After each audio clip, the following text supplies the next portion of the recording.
Hello and welcome to the Etoft21sports show for April 23rd. How is everyone doing? My name is Eric. I'm the man behind Etoft21sports. Absolutely loaded episode for you today. My boy Sterling from Silver Star Sports is this week's special guest.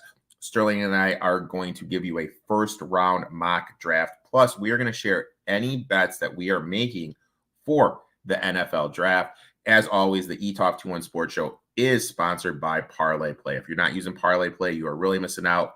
Go to the App Store, download the Parlay Play app, and use promo code NFL Betting Blitz for a nice little deposit match.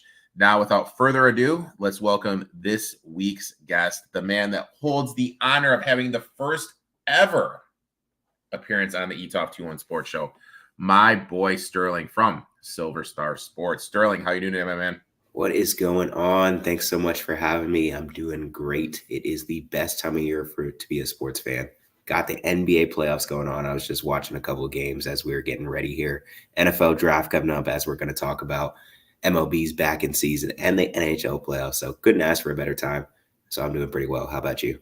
You know what? If my Bucks win this game, I'll be doing pretty well. If not, I'll be man. I'm just kind of one of those guys. I live and die by how the team is doing, huh?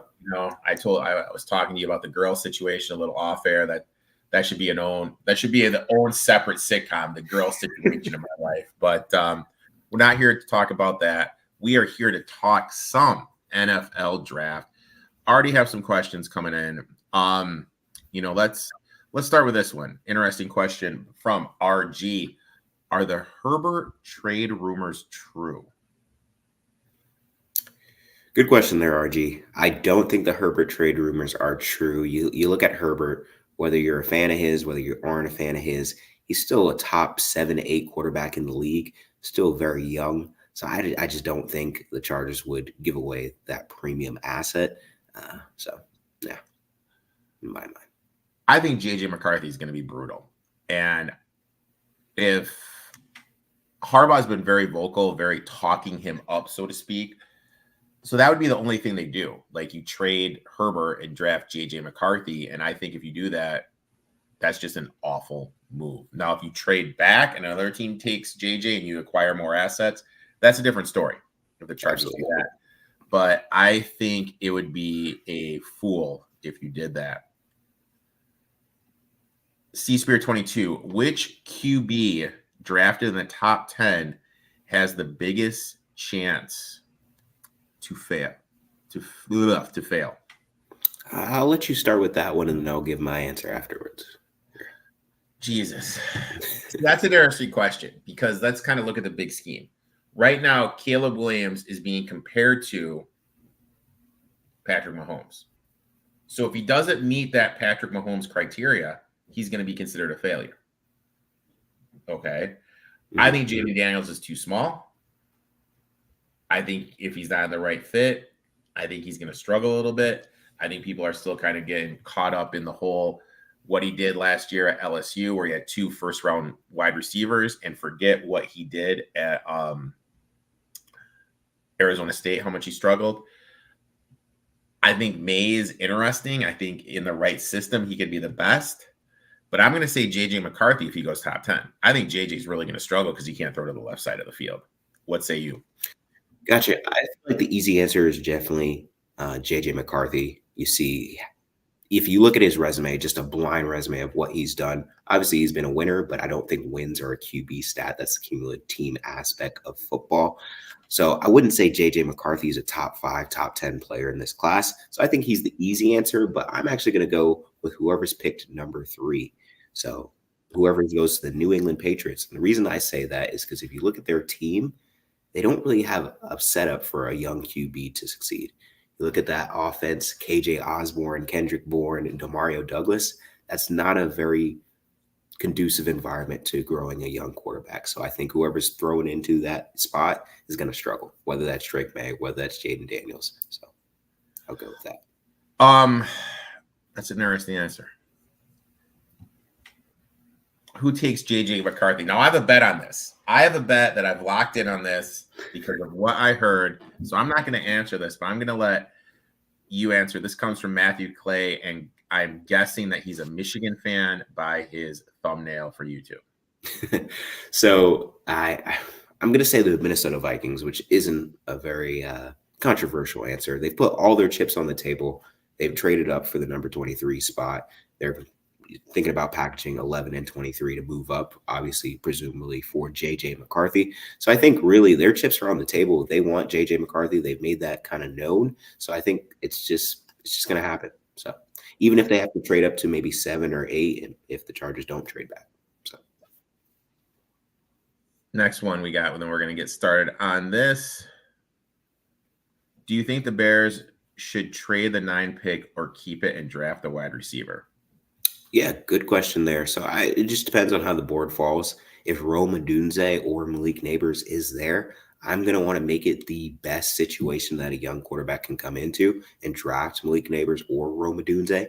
However, if one of those two people or both those two wide receivers get picked earlier, I'm looking to trade back, acquire a couple more picks down the draft because they don't have many picks in this year's draft. So acquire a couple more assets, but it's just dependent on how the board falls. Now, we are going to get into it. This is why we're going to do this, my friend. I'm going to pull up the old PFF board. I have us all set up for this. Now, what you need to do is you need to call heads or tails. Call heads or tails, my friend. Tails never fails. Let's go with the old classic. It is heads. Okay. So that means I am going to do all the even odds, and you're going to do all the evens. Sounds good, my friend? Gotcha. Works for me. All right. So, and this is always hard for me because I tend to do what I would do, not what the team would do. I need to kind of think like this. Yeah, so let's kind of clarify that. Are we trying to do a what would we do mock draft or predicted Thursday? We're going to do what we think the team is going to do. Works for me. All right. First pick, no brainer here. Caleb Williams. I feel that the Bears are doing a good job of setting him up to be successful with what they're adding and everything. They're doing a better job than they did with Justin Fields. I personally, I don't know. I think the standard, if he was this special and had all this stuff at USC, why didn't they win more? And you always have to remember in the Lincoln Riley offense, stats get inflated. The numbers get risen. So rose. So that's my little worry about him. I think he's going to struggle a little bit. And I don't think he's going to be able to reach what Chicago Bears fans are unrealistically setting their sights on. Good point there. I would say Caleb Williams, love him or hate him, whether for his personality. I think he's still a good player. I'm not sure about the Patrick Mahomes comparisons. The one thing I will say that I want to see him work on is if you watch a bunch of USC games, he held on to the ball too long trying to make a play. And I think he's not going to be able to do that in the NFL quite to that level. So just want to see him hold on to the ball a little bit more. That's what I'm thinking. But the Bears are making that as easy as possible for him to come in and get to business. So you have Washington, and we got see, this is my hater. This is my resident hater. You hate Oklahoma, probably why you bet Oklahoma State basketball. Yeah. Number 2, the Commanders. This is where it gets interesting. So probably should have said heads, but anyways, Washington Commanders. So what are they going to do in this scenario? Is it Drake May? Is it Jaden Daniels? Is it another QB? Maybe they like J.J. McCarthy. In this instance, I really think they're going to go with Jaden Daniels. And the reason why I say that is if you look at their offense, Cliff Kingsbury's in town now. Cliff Kingsbury, the offense he ran at Arizona, it was kind of similar. Jaden Daniels can work kind of similar to Kyler Murray.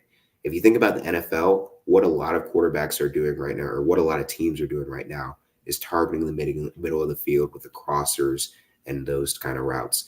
That's not really Cliff Kingsbury's offense. And that's something that Jaden Daniels didn't really target a whole lot at LSU. He didn't throw to the middle of the field quite a bit. He threw outside into the numbers. And so I think Cliff Kingsbury can see a lot of Kyler Murray comparisons there. And so that's why they're going to go with Jaden Daniels on Thursday. Here's do you worry about his size? You got to. You see the hits he was taking at LSU. I looked up his weight today. It was 185. It's pretty scrawny. I mean, that's small. And here's the best news of the day right here. Nicholas Alexander gets it done. Sweating out that over 12.5 was a treat, but he gets it done. So Jaden Daniels. So this is now obviously the Pats said that this is open for business. They said it's open for business and they could trade right here. I've done a couple mock drafts. All of them are up on my website, Etoft21sports. I've had them trade, I have them stay, but the fact they signed Brissett makes me think that they are going to draft a quarterback here. They have that, bridge gap quarterback in Brissett, and they can just play. They can just sit him out and bring in Drake May. I almost called him Dusty May from the old school basketball game. Bring in Drake May toward the end of the season, like week 12 or so. Bring him in, have him do his thing. So I think they're going to go with Drake May here, and I think Drake May is going to sit. But I'm going to say this, my prediction. Now I can't say it because he's going to New England. But I think Drake May could be the best quarterback when we look 5 years down the road. Yeah, I'll go back to my point here. I just really want to see if them utilize that bridge quarterback. So I want to see Jacoby Brissett start because I think if you throw Drake May into the fire with that offense, bad things could happen. But if you wait, you let him develop behind Brissett, good things can happen because obviously he's a very talented quarterback, young, moldable. So. Now, interesting thing here. Interesting, my friend. Interesting. So this one's pretty unique because obviously Monte Ossenfort, the Cardinals GM, he likes to slice and dice quite a little bit. You saw him last year trade back out of the pick, then trade back up again to select Paris Johnson. So he likes to get crafty. I think that's something they could do there. But if I'm the Cardinals, I would stick and pick here and take Marvin Harrison. And ultimately, I think that's what Monte Ossenfort's going to do here. They got rid of Rondale Moore. They got rid of Hollywood Brown, so they really need some blue chip wide receiver talent. Marvin Harrison Jr. is right there on the board. I like it. I really like it. I think they have a chance to get a clear-cut number one. They lost Hollywood Brown. You have McBride, who I think is a stud. James Conner looked great last year. You got Paris Johnson as the tackle. You got Kyler Murray. You need that number one. I think Harrison's way too good to pass up. Now, this is where it gets interesting to me. For sure. This is where the most unique pick, because I'm not sure where they're going to go with this one. This falls into what I would do. And you can trade back here. You can take Neighbors because you have no wide receivers, no offensive weapons. And the GM's talking about running the ball, getting up the offensive line. They don't need anyone on the offensive line. Their offensive line, if healthy, is good.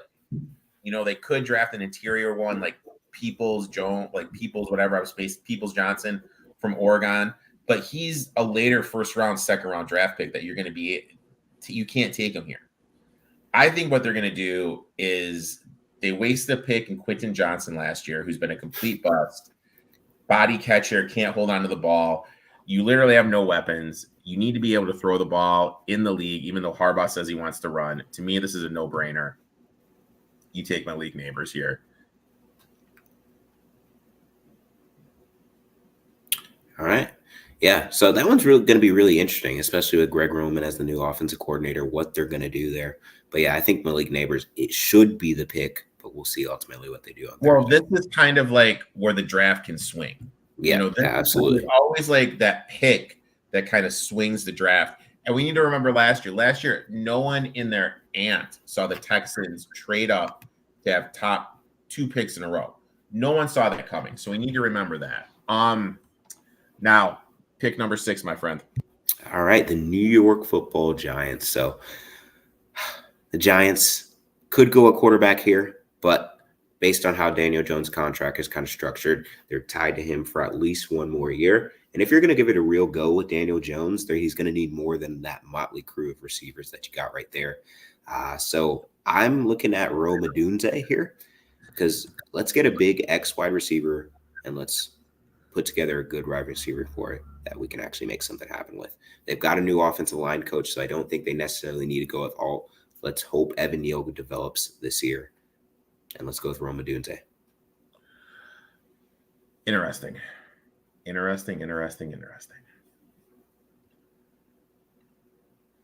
So to me here, you got Joe Alt. Okay. Matt chimes in. Where do you have us? You didn't tell us. Matt, that's one of my bets, buddy. That's going to be at the end of the show. Okay. I will spoil it right now for everybody. Why don't you tell him where you have him going? So I have him going to the Vikings. I would have him, the Vikings trade up with the Chargers, but your bet's a little bit different. I have him going to the Broncos. I think he's going to end up there. I think he's going to end up with the Broncos at the end of the day. Now, Titans. Interesting pick here, man. Wide receiver core is pretty set. They have Ridley. They have oh my God, what's his face? D-Hop. So they're set at wide receiver. Everything's for Will Levis. You want Will Levis to succeed. The offensive line was putrid last year. So is the back four. You could go defense here, but I think you need to protect your young quarterback. Because of that, I think you go with Joel. Yeah, I think if the board falls this way, I think the Titans are going to sprint to the podium. Just let Joel. Now remember, I'm just a reminder. We can't do trades in this. So if you have a trade, you want to get crazy, you can't. Okay, gotcha. So here's where I'm actually looking for a trade. So let me know if one of the teams you're controlling actually wants to move up here. Because what I think for the Falcons, obviously you see defensive line here. Edge is one of their needs right here. I think the difference between Dallas Turner, Latu, and Jared Verse is kind of minimal, at least in my prospect rankings. So let's trade down. Let's let someone come up for Brock Bowers. Let's let someone come up for JJ McCarthy if he's still on the board. All right, your choice. This is your pick, man. Who's trading up for him? Let's go with the Vikings here. Let's go with actually the Broncos here. You're gonna go with the Broncos? Yeah, let's go with the Broncos. Stay true to you. All right, we'll just kind of the trade. We're not really even doing the trade here. Mock drafts. It doesn't matter necessarily what the actual pick is just now. Boom. All right, so let's draft a player. So the Broncos are going to move up. The Broncos are going to take. Where is old JJ here? Jeez, they have him low. 28. All right, JJ McCarthy going to the Broncos. I really feel that the Bears here were hoping that Oduza, the wide receiver from Washington, would be at this pick. Mm-hmm. I really hope they're getting him because, yes, I know they signed Keenan Allen, but Keenan Allen is how old? How old is Keenan Allen? Literally, he's 33 years old. He's got 1 year remaining on that contract. I think they want to go wide receiver here. To me, if the board breaks this way, I really think that they're going to trade down because, like you said, the difference between the top 3 edge rushers is very minimal. They could take Byron Murphy here as an interior defensive lineman, but I think they can get him a little bit later. I think the team that's going to trade up, I think we're going to have the Saints trade up. And when you look at the Saints depth chart, they literally have no offensive tackles. So they need to make sure that they get this pick right. Oh my God, forced trade. So I think the Saints move up to pick number 9. And then with the 9th pick, I think they go J.C. Latham from Alabama. I think that's what they're going to do. I think the Saints are going to trade up. I think they're going to get, in my mind, the second best offensive lineman in the draft. I think they're going to trade up, take J.C. at number 9. Yeah, I think that's a good move for the Saints. Get your pick of the litter out of the tackles, not whatever falls left to you, especially with some tackle needy teams like the Jets that we have up here and maybe the Raiders coming up. So with the Jets, obviously the popular pick right now I've been seeing in recent mock drafts is Bach Bowers, which makes perfect sense. However, they did have some reinforcements that they just brought in from tackle or at tackle. So you'd think that they don't need a tackle, but those tackles are pretty old. Tyron Smith's been around, always gets hurt in the past few seasons. Morgan Moses has been around for quite a bit. So I actually think they're going to go with a tackle here. So let's go with Talise Fuaga out of Oregon State. Great pick. Great pick. And I'm going to say this. Aaron Rodgers turns how old? I don't know. Turns 40. Coming off a major surgery. No brainer to take a tackle. You cannot have too many offensive linemen because you cannot have what happened last year happen again where he doesn't even make it through one game. You need to be able to protect him. Jets taking a tackle here is a no-brainer in my eyes. I agree 100% with you. Now, pick 11. Vikings need a QB. Obviously, Hawkinson went down with an injury. They need some offensive line, defensive line, some DB help. I don't think Bo Nix or Michael Penix are first-round draft talents, and I don't think anyone else really does either. I think you're going to be able to get them in the second round. So what I think they are going to do is I think they're going to take Mitchell out of Toledo. He's a top DB on my draft board. I think that they need to shore up that back four, especially when you look at the quarterback talent that's going to be in the NFC North.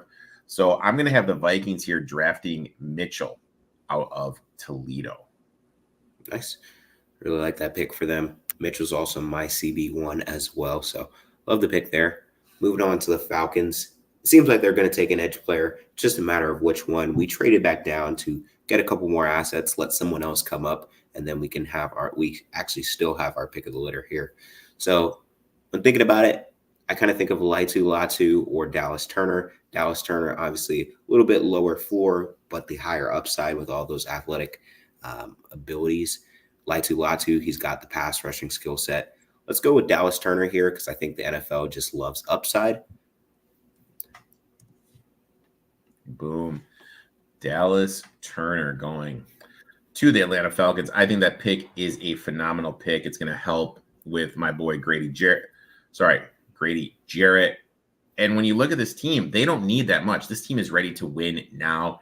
Need to have a good front four to win in this league. Raiders. I know the Raiders are getting a lot of talk about Penix. But again, I don't think you can take him at pick 13. You lose Josh Jacobs. You have Aiden O'Connell back there. Your offensive line was suspect. I think you go offensive line here. I think you take a tackle. I think what they're going to do, though, is you're going to take, and I'm going to butcher this name, Troy Fatawa from Washington, just because he can play both tackles and both guards position. Way more versatile than the kid from Penn State. So I think they are going to take Troy Fatawa. Did I say that right? I have no idea. From Washington here. I think he's just more versatile, and I think with how bad the offensive line is, they need a draft for versatility here.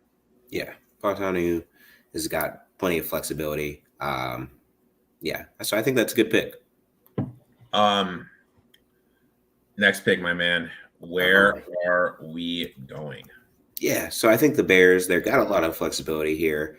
I'm actually looking at with how their front is. I'm looking at Byron Murphy. I'm looking at Jared Verse. I personally have really liked Jared Verse as a player, but I think Byron Murphy is going to be just a force on the interior, and I think that's going to be something that the Bears are going to like. So let's bring Byron Murphy in. I love Byron Murphy. I think he's going to be an absolute stud at the next level. Stuff the run. He can provide the interior pass rush. Teaming him with Sweat, Eberflus is going to absolutely love him. I think this is a home run here. Yeah. Now, this is where I think it could get crazy. But my mental block is this. If you're the Bengals right now, do you call up the Colts and move up for Brock Bowers? And with the Colts being an AFC team, do you feel that that's something they would do? Would they entertain, hey, you know what? We can get a couple draft picks, but we're going to be trading them to the Bengals, who's in the AFC, who we may have to face in the playoffs, and adding them another weapon. Yeah, I mean, I control the Bengals in this scenario, and I'm cool with trading up, and I think the Colts will be fine to trade back. I don't think they'd have a problem with that, actually. So we're going to do this. We are going to have the Bengals, we'll say they send just the 18th, 49th, the 15th. So we're going to say the Bengals trade up, and the Bengals are going to take Brock Bowers. You want to talk about an absolutely loaded offense? You got Brock Bowers, T. Higgins, and Jamar Chase. Absolutely loaded, absolutely home run. Pick 16. What are you looking at, my friend? Yeah. So the Seahawks is kind of an interesting one as well. They've invested in the edge quite a bit recently, but they still kind of need different pieces here. Interior offensive line needs some help. So kind of looking at how the board's fallen. Let's see here. We got Latu. Yeah, let's go with Latu here. I like it. I feel that this is a great move for them. They're going to come in there. They're going to get that pass rush that they so desperately need. Yeah. So we're going to go here. Boom. Now we have the Jaguars. Jaguars need interior offensive line help. They need help in the secondary. It wouldn't also surprise me. Do you think they could draft wide receiver here? I think that's definitely a play.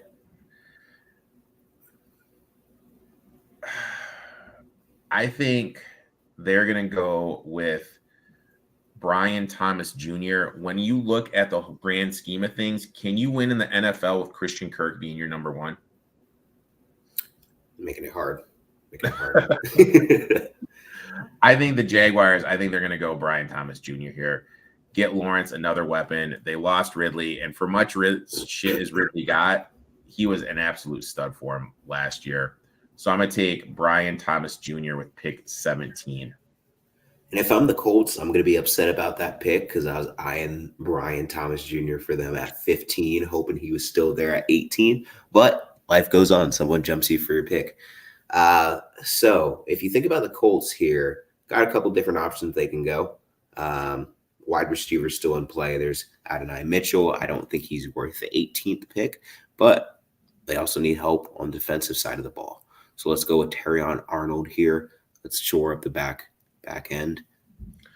I mean, so much money last year in DFS and playing player props. Just taking wide receivers against this Colts defense. This Colts defense is awful. I think if Arnold drops the 18th, you dropped back, you added picks, and you get a good DB who some say was a top in the class. I mean, Jesus, that's a no-brainer to me right there. Now we get to the Rams.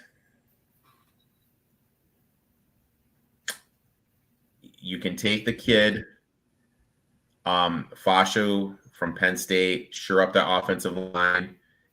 You have life without Aaron Donald. You can take Newton, or you can take Jared Reeves from Florida State. I think you can. I think pass rushing is such a premium here. I think you take Jared from Florida State here just because he's going to be able to rush the quarterback. I know he's a little questionable against the run, but I think he's going to be able to get the quarterback. When you have a chance, have a guy that can disrupt the back, make the quarterback go through his progressions more. It's a no-brainer. So I'm going to have him go there. He fell a little bit. I think if he falls to the Rams here, I think they're doing backflip. Yeah, I think the Rams are actually in a good spot just because how many good players there are in this class. They're in a good position to secure one of those edge players that might fall there. So I think that's a good pick, and I think that's realistic to what could happen on Thursday night. Moving on to the Steelers. So obviously got some new quarterbacks in town. Want to make sure that they're protected. So a couple people I'm looking at. Normally I've mocked Amarius Mims in this spot, but since Ola Fashanu, I think is actually pronounced, Ola Fashanu is still on the board. Let's go ahead and take him. I think he'll fill into that slot nicely, and I think the Steelers would be happy that if he fell that far. I mean, you have to protect your quarterback here. You have no idea what's going on with your quarterback situation with Fields or Wilson. You really don't know. So what I'm going to do here is I am going to take – I think you have to go tackle here just because you have Tua. Tua is not that mobile, let's say. You don't know what's up with Armstead. Armstead's coming back. He's a little bit banged up. You need to make sure Tua works because you're committed to Tua. And you're also committed to this run game.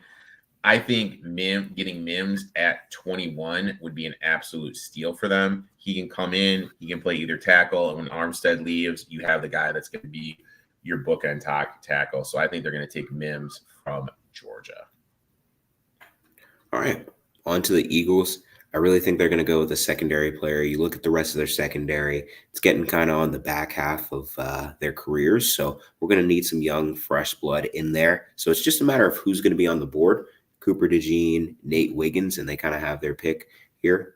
I think Cooper DeJean can fit in multiple different sections of the secondary. He can play slot corner. He can play safety if you need him to. He can play boundary, outside corner. So whatever you kind of need him to fit in that defense, I think he can do. So let's go ahead and put Cooper DeJean here. I like it. And also with his knee not being as bad and him looking so good at his pro day, I think this is an absolute steal of the pick. I absolutely love this pick.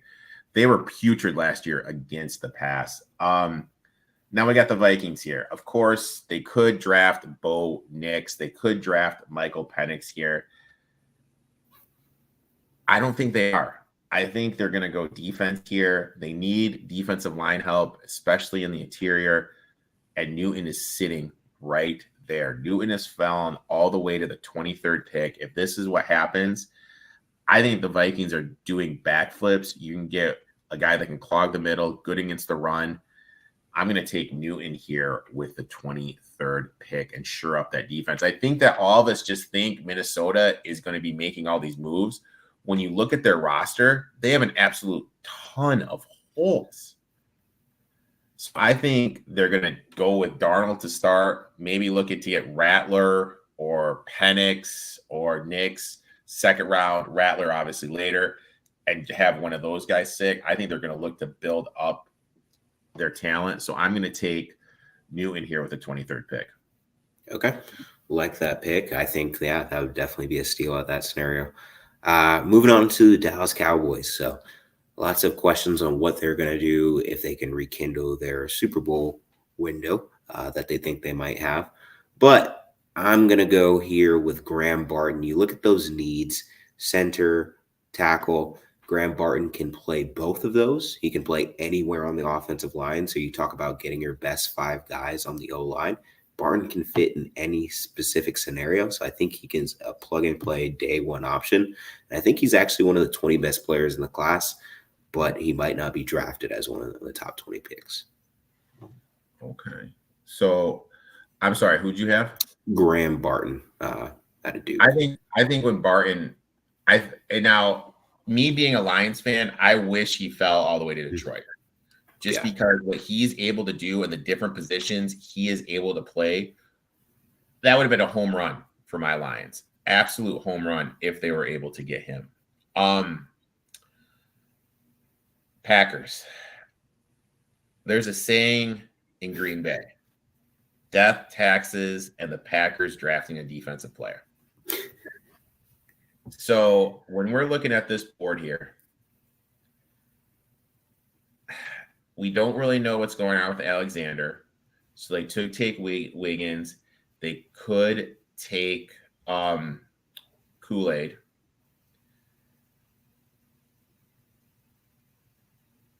They could take Wilson, but that safety position is so bad for them. I think they take Tyler Nubbin from Minnesota here. Okay. Just because now, if there's something going on where they look to move Alexander, that a trade in the works that we don't know about, or they're going to move off of him next year. I really think that Wiggins is in play here, but we're going on the assumption that they don't know that. So I'm going to be taking the safety from Minnesota. Yeah. Nice. I like that pick here. So Tampa Bay Bucks, I think they are in a decent spot. There's a lot of first-round talents, I feel like, in this class as compared to normal. So I think they're in a pretty decent spot to get a good player, whichever falls to them. Obviously, look there, they have quite a few needs and holes on their roster. And I think one of them is corner. So if Nate Wiggins falls here, he's got the movement skills. He's a little light as a corner, but he's got the movement skills to be one of the best players in this class. So let's go with Nate Wiggins here and hope that secondary. Cardinals got the best player in the draft, in my eyes, with Marvin Harrison Jr. with the 4th pick. Now what they're going to do here is they're going to shore up that back 4. They're going to draft my boy Kool-Aid from Alabama. Beginning of the season, some people had this guy as a top 10 pick. Obviously, a little bit of a down year, but he's the best DB, best cornerback on my rankings left on the board. So I'm going to have him draft Kool-Aid here with the 27th pick. Yeah, I'm actually a big fan of Kool-Aid. He might have the long speed as some other corners, but he's a lockdown technician, really good with his hands without drawing penalties. I think he was still really good at Bama last year, even though it wasn't as good as we were hoping. As you said, was expected to be a top 10 pick. Still a really good player, so I think they'll be happy with that. Lemon V Cuts is his name, actually Kool-Aid. Yes, it is. And fun fact, Lemon, guess what? My dog, his name is Kool-Aid too. Great name. Dude, you go to the dog park and you yell out the word Kool-Aid and people look at you and you get their respect because they're like, dag damn, he named his dog Kool-Aid. It's just a way to draw attention to you, dude. I love it. I love the name. We got the Bills here coming up. Interesting pick. I haven't heard from you yet. What do you take both sides of the spectrum, the Stephon Diggs trade? Yeah, the Diggs trade was interesting. I liked it. I liked it for the Texans because they're ahead of the bell curve. Obviously had a successful season. Let's keep that momentum going. Let's get Stroud some more assets. And then they did that thing where it was like, we might not sign him to extension. I can't remember exactly. What was the second part of that trade? Just remind me here. Oh, geez. I'll have to pull it up. Yeah, it was like something like where like they weren't going to guarantee like the second year of his contract. He's not guaranteed to walk. Yeah, so I thought that was a little bit interesting because you're investing those assets to go bring him in, and then you might let him walk after the end of the year. So didn't really understand that because I think it really has a potential to boom in year one. So I'd love to keep him long term. But yeah, I thought that was a good move up front. And then for the Bills, I just want to know what was going on behind the scenes and how bad did it get between him and Josh Allen or him and the play callers, because obviously they had a good thing going to be pretty close all those years. He led the league in targets and was bitching about not getting the ball enough. He led the league in targets and he was bitching about not getting the ball enough. I think the relationship has run its course. obviously then not being able to get over the hurdle really did hurt them. And I think because of that, it was just done. You know what I mean? It was just time to cut ship and move on. Got a second round pick from them. Can't really complain about that. I think that's good. My worry about the Texans is when you looked at them, whoever their wide receiver one was always going to get 10 targets. Okay. So have it be Dell, Noah Brown, Nico Collins. Now it's always going to be Diggs. And we don't know how that dynamic's going to work. What's it going to be like when Diggs is pissed off he's not getting the ball? How is that dynamics going to work?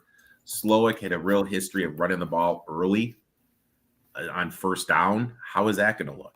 You know what I mean? So there's a little worrisome points for me. Look, this is your pick. What do you have to take, my friend? I think the Bills, obviously, they need to replenish that wide receiver room. Gabe Davis is also gone as well. So number 1 and number 2 from last year. So let's get some young talent in the building. I don't think we're just going to run with Khalil Shakir. So let's go Adonai Mitchell, A.D. Mitchell from Texas. I think he's the next wide receiver on the board for me. So let's go with him here. I absolutely love Mitchell. Yeah, and not to mention, it will be nice not to have Mitchell fall to the Chiefs here at 32. So another added bonus with that pick. So now we're to my Detroit Lions. Jonah Jackson gone. He left via free agency. I know everyone thinks they're going to draft the cornerback, but there's one thing that has been eminent in this Holmes Campbell regime. We're going to be solid up front. And because we're going to be solid up front, we need to replace Jonah Jackson. Frank the Tank is getting up there and up there. He could retire in a couple of seasons. You have Jackson Powers Johnson, who can play the guard, and he can also play the center position a couple years. Kind of think what Philadelphia did a couple years ago when they drafted a kid from Cincinnati whose name I'm spacing on. I think it's the same idea here.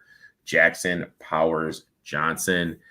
Cool, Kev. What is up, my friend? How are you doing this lovely Tuesday night? Actually, we have a chat from Instagram. Now, Instagram is weird. I can't bring up the comments here. We have a comment. Does Mitchell's off the field issues worry you? Because he did get in some stuff at Texas. Could we see him fall out of the first round or move because of those off the field issues? I think you could. I think you could see him fall to the early second round. But honestly, I think he's just so talented that I don't think it's going to be too far to impact his draft stock. But you might see a couple other wide receivers get pushed up ahead of him. I know Ladd McConkey, Xavier Worthy, they're also in this kind of draft range, maybe early second round. So some of them might get pushed up a little bit more, but he's not going to fall too far. Now for the Ravens. Loaded roster, couldn't go over the hump. Yeah. So the Ravens, I think they're in a tough spot because honestly, last year was the time. Last year was time to make a big run. Obviously, they could do it this year, but I think everything was looking on the up and up for them. And then now they had to pay some people, let some people go.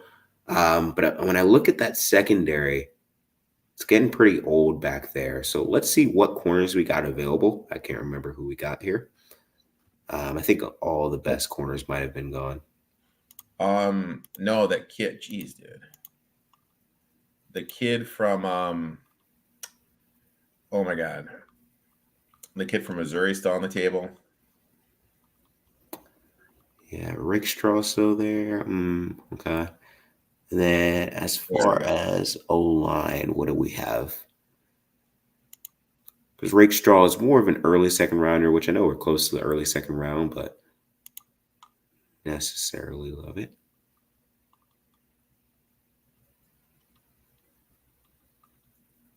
Okay. So here, let's go Jordan Morgan from Arizona. He's just a very solid tackle prospect. Let's get him in the building, develop him for a couple years, see what he can do. Now, interesting pick here. 49ers have issues. They need to improve their offensive line. I really feel their offensive line isn't up to what it needs to be. Only thing is, though, is the Shanahan run scheme is really hard. I know that they could draft a quarterback here, but I just got this gut feeling. Sometime this weekend, probably Friday night, Brandon Ayuk is going to be traded. That'd be big. Or you think too? Jacksonville wouldn't surprise me. The Giants wouldn't surprise me. Either New York team wouldn't surprise me. Bills wouldn't surprise me. Jaguars wouldn't surprise me. There's a lot of teams that need a true cut number one. I'm not a Brandon Ayuk guy. I don't think he's a number one wide receiver in the NFL. But when you look at it, it's a passing league. And you kind of let's real quickly just kind of look at teams. If Ayuk comes into, is he going to be their number one? If he went to Jacksonville, would he be over what they have? Probably. Him or Christian Kirk. Mm-hmm. Pittman's better. Titans have D-Hop and Ridley. Houston has Diggs. They're out. Look at the South and the NFC side. Saints. Maybe the Saints. But the Saints don't really have that. Oh no, Saints have Olave. He would be number 2 to Olave. He could be the 2 or even the 3 down in Tampa Bay. But the teams that do need him, Giants, obviously we have them taking a wide receiver here, but they need somebody. The Jets, I think Wilson needs a second fiddle. I think you need to give Rodgers another playmaker, and the Bills even need one too. So I think Ayuk's going to be on the move. Where to? No, but I think he's going to be on the move. Another interesting team to be on the lookout for is the Panthers. They got the first pick of the second round. They need some more reinforcements for Bryce Young. So I think he could be another one. I know they brought in Deontay Johnson, but they're going to need more than that. Adam Thielen's getting way up there in age. Adam Thielen is an old man. Yeah. Cool Kev. Ayuk might be overvalued. I think he is. I'm not a Brandon Ayuk guy. I thought he was their second wide receiver. I think he thinks he's number 1. Panthers are a great team, but I think he's definitely going to be on the move. Because of that, I have the 49ers going to the wide receiver. I have them drafting Lade McConkey from Georgia. A little bit of a shock, I know. Okay. Yeah, so I was actually looking at Lad for the Chiefs because I was thinking about the Chiefs' just wide receiver skill sets. Obviously, you got Rashee Rice, kind of a playmaker type. You got Travis Kelce. Don't know how much longer he's going to be able to keep it up at this pace. Sky Moore hasn't really been what you were thinking they were going to be. So I think they definitely are looking for a wide receiver. Troy Franklin, I know he's number 29 on the PFF big board. I think he's not as good as we're thinking he's going to be. I'm a bit lower on him. So let's look at the other wide receivers in this class. We got Coleman, Wilson, Pearsall. Let's actually take Xavier Legette out of South Carolina. I think he's a big, strong wide receiver, have a lot of play strength. And I think someone who can just get a bucket on the outside and will complement Rashee Rice's skill set. So there you have it, folks. This is Sterling and I's mock draft. Have a couple interesting trades. We got the Broncos trading up for McCarthy. We got the Saints trading up for a offensive lineman. We have the Vikings not taking a quarterback. Bengals trading up for Brock Bowers. Interesting weekend coming up, but this is a sports betting show, and as always, I love to give out bets on the show. Cool Tev, he didn't flourish with Debo opposite of him. No, he didn't. He didn't flourish at all with Debo opposite of him. We're at the bets. This is my favorite part. I have a couple more I may just give out to the people just because we're here. Bet one. This one's pretty good, man. Tell us where you're going. Yeah, so I'm going Bo Nix to be drafted over Michael Penix or before Michael Penix. It's plus 190 right now. And the reason I'm saying that is if you look at Michael Penix, obviously he had a great year last year, taking nothing away from that, but a severe injury history. I don't know, 3 or 4 season-ending injuries. Can't remember the exact number. Left-handed quarterback that really came into his own on his final year. I think just all of those warning signs is just not allowing him to be drafted that high. And I think if you look at Bo Nix, kind of a similar scenario with the late bloomer, but I think the way he played at Oregon, just getting the ball out quick, making quick decisions, I think that bodes well for transitioning to the NFL a little bit cleaner. So Bo Nix to be drafted before Michael Penix is my first bet.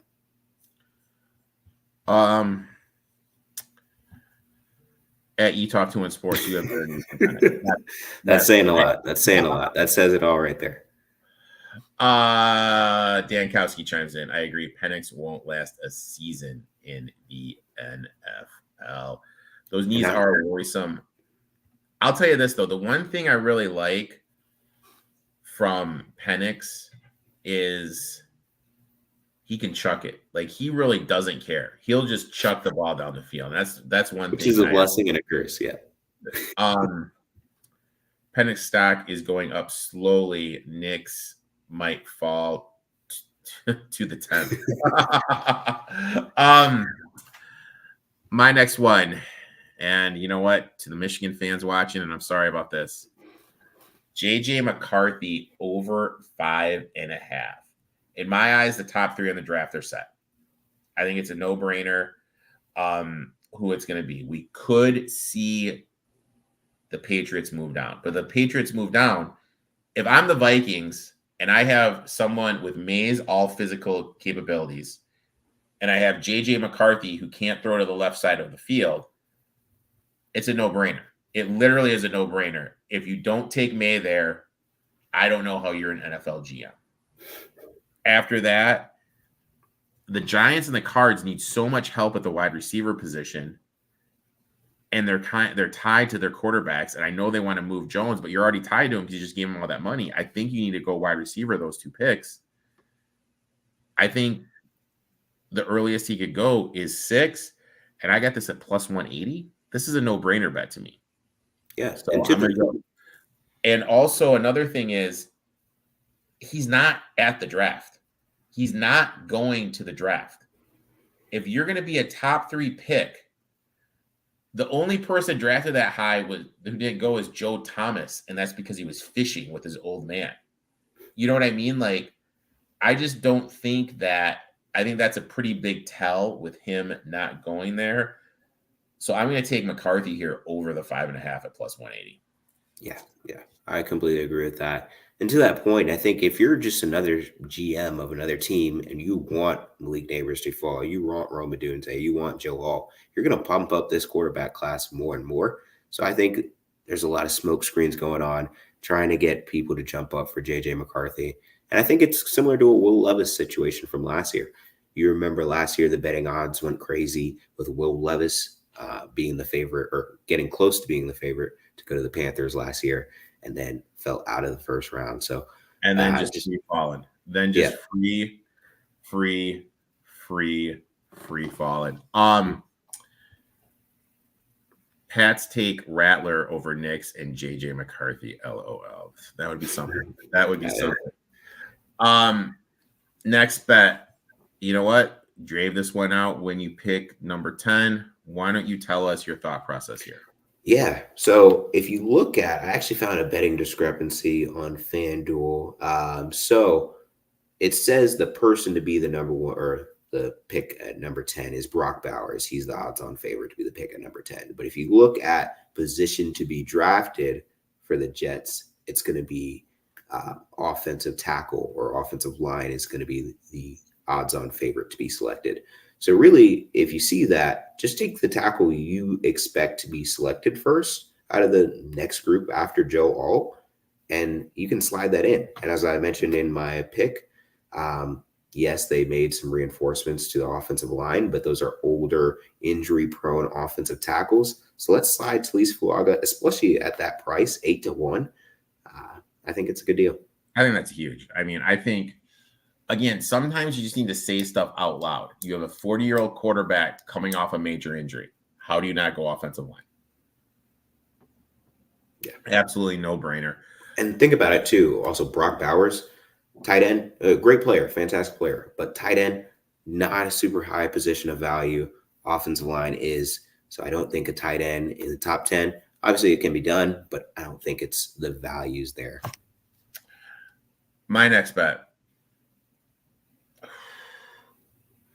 Under 4.5 quarterbacks drafted in the first round. Top 3 are set. And there's no certainty that Penix or Nix are going to be drafted in the first round. We are assuming JJ McCarthy is going to be drafted in the first round as well. I could see a world where McCarthy just falls, where it's going to be like pick 12 and he's still on the board. Penix has the knee injuries like he concerns. Nix can't sense pressure coming from the backside. Those are major concerns in the league. When you have knee issues and you're a quarterback, you need to be able to escape the pocket. I'm not going to waste a first-round pick on Michael Penix, even though I love his arm and he can chuck the ball. You're a quarterback. I'm not going to waste a first-round pick if you can't sense pressure from the backside, because that's just going to lead to you being the next David Carr, who just got completely his ass kicked and it was out of the league because he took so many hits. I am going to take under 4.5 quarterbacks, because I just think all the concerns are going to outweigh, hey, we need a quarterback on the rookie scale. Getting a quarterback on the rookie scale is great, but he needs to be a quarterback that can win a goddamn football game. I don't think Penix and Nix can, and even McCarthy can win a football game at this NFL level.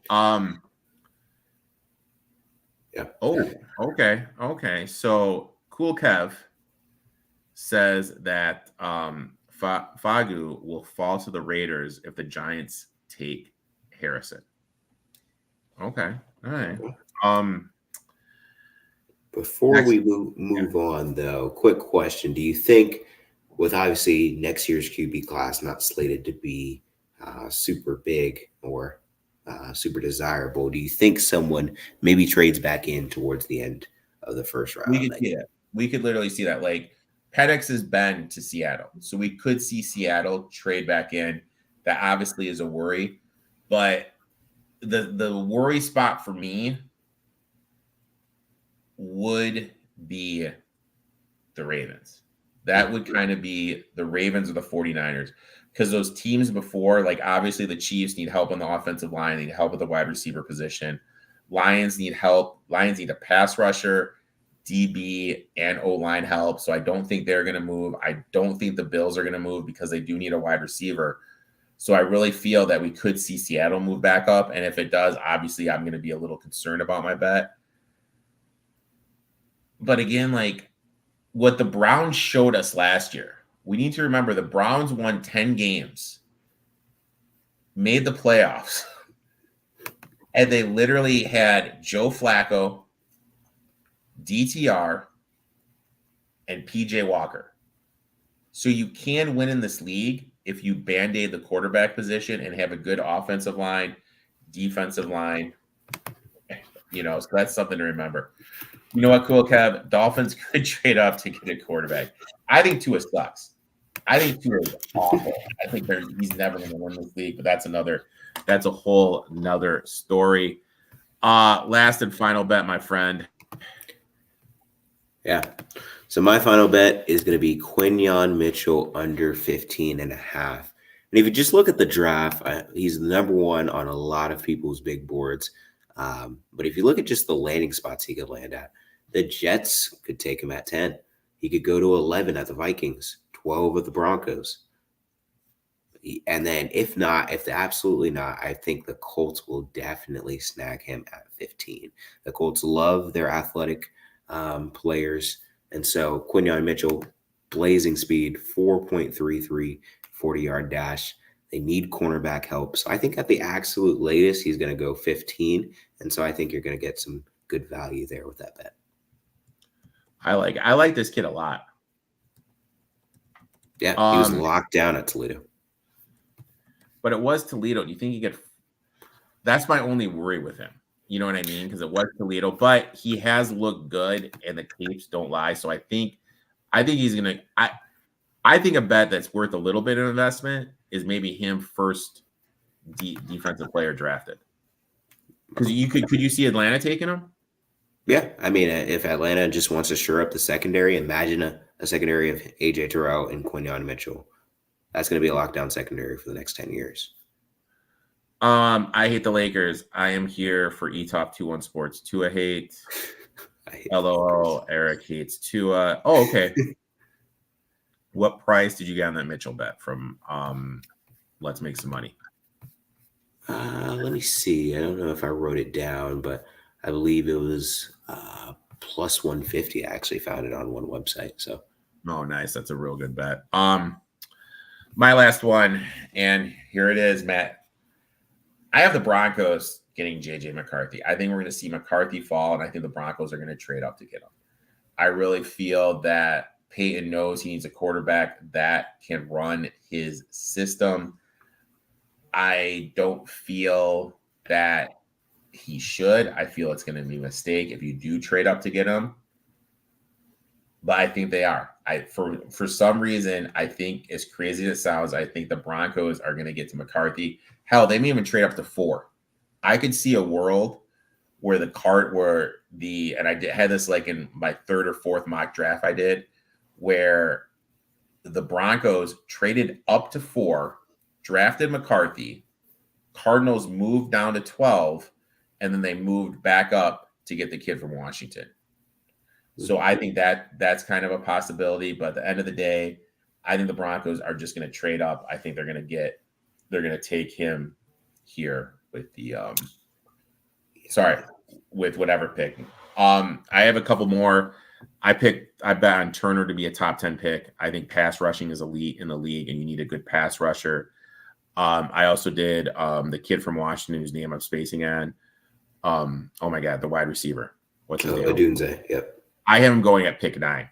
I think the Bears, if he's there, which is a big if because he could go, I think they're going to take him there at the 9 pick. I got it at like plus 175, which I found an absolute steal because if he's there at 9, you got to the Bears are going to give Williams every single opportunity to succeed just because of how bad it turned out with Justin Fields. Yeah. Sterling, always good coming in, talking a little shop with you. Denver gave up a lot for Wilson. What draft picks do they have left? Their draft is actually a little bit better than I think people realize. Broncos. Well, yeah, while you're pulling that up, quick note on the JJ McCarthy bet. I think about Sean Payton, and you think about Russell Wilson's kind of skill set. His best thing was those off structure, off plays. When the play is broken down, him improvising and finding a wide receiver. Sean Payton, he just wants his quarterback to execute. You know where he was with Drew Brees for so long, and Drew Brees was a technician. He was able to execute his offense.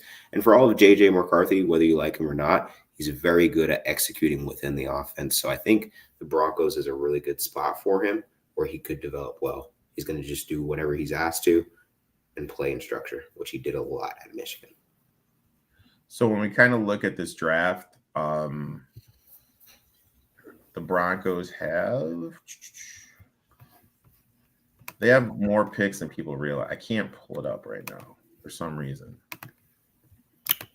Here we go. I'll do this. So they got 12, 76, 121, 136, 145, 147, 207, and 256. So that's 1, 2, 3, 4, 5, 6, 7. They got 8 picks. None in the second round, but 8 picks in the draft. So actually better equipped than you might think. And they got every pick next year except round 5. Yeah, they have more. Yeah, cool. Kev, just with the Sean Payton hate. Sean Payne couldn't be great. On that note, I'd like to thank everyone for tuning in, for watching. Make sure to give my boy Sterling a follow. Sterling, why don't you tell everyone where you are on social media, my friend? Yeah, so right now it's just going to be on Instagram at silverstar_sports. Yep, just looking to do some draft content. Last minute, put out some of my thoughts on some of these players in more detail. So give me a follow there. I'm always happy to hop on too. I'll try to be back for the NBA playoffs, maybe down the line. So appreciate y'all having me on. Make sure to give my boy a follow. We'll be back next week talking some NFL and talking some NBA. Until next week, boys and girls.